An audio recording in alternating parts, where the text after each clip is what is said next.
It's remarkable how much we can learn about life by studying nature.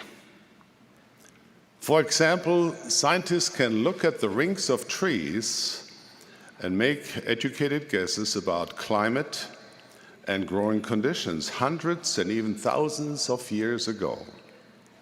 One of the things we learn from studying the growth of trees is that during seasons when conditions are ideal, trees grow at a normal rate. However, during seasons where growing conditions are not ideal, trees slow down their growth and devote their energy to the basic elements necessary for survival.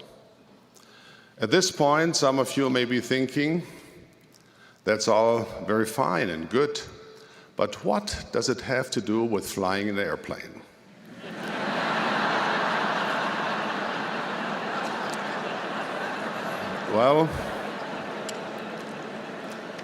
Well, let me tell you. Have you ever been in an airplane and experienced turbulence? The most common cause of turbulence is a sudden change in air movement, causing the aircraft to pitch, yaw, and roll.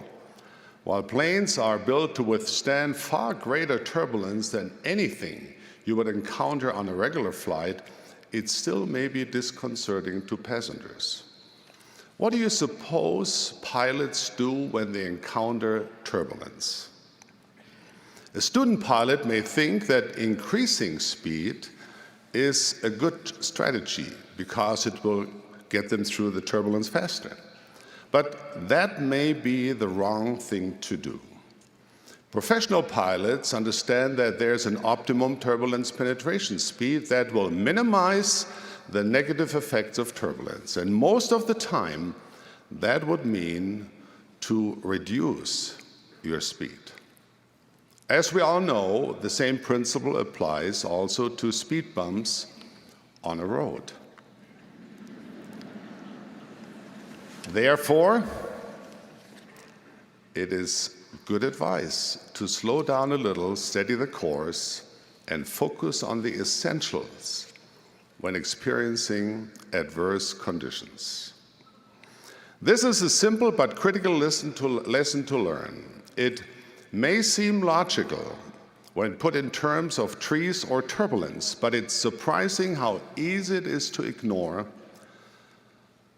when it comes to applying these same principles in our own daily lives.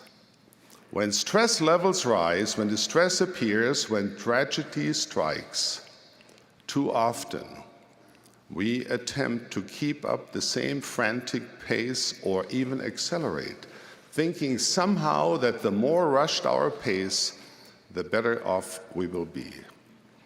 One of the characteristics of modern life seems to be that we are moving at an ever-increasing rate regardless of turbulence or obstacles. Let's be honest, it's rather easy to be busy. We all can think of a list of tasks that will overwhelm our schedule.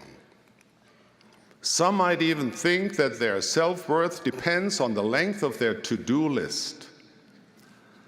They flood the open spaces in their time with lists of meetings and minutiae, even during times of stress and fatigue. Because they unnecessarily complicate their lives, they often feel increased frustration, diminished joy, and too little sense of meaning in their lives. It is said that any virtue, when taken to an extreme, can become a vice. Overscheduling our days would certainly qualify for this. There comes a point where milestones can become millstones, and ambitions albatrosses around our neck. The wise understand and apply the lessons of tree rings and turbulence. They resist the temptation to get caught up in the frantic rush of everyday life. They follow the advice, there's more to life than increasing its speed. In short, they focus on the things that matter most.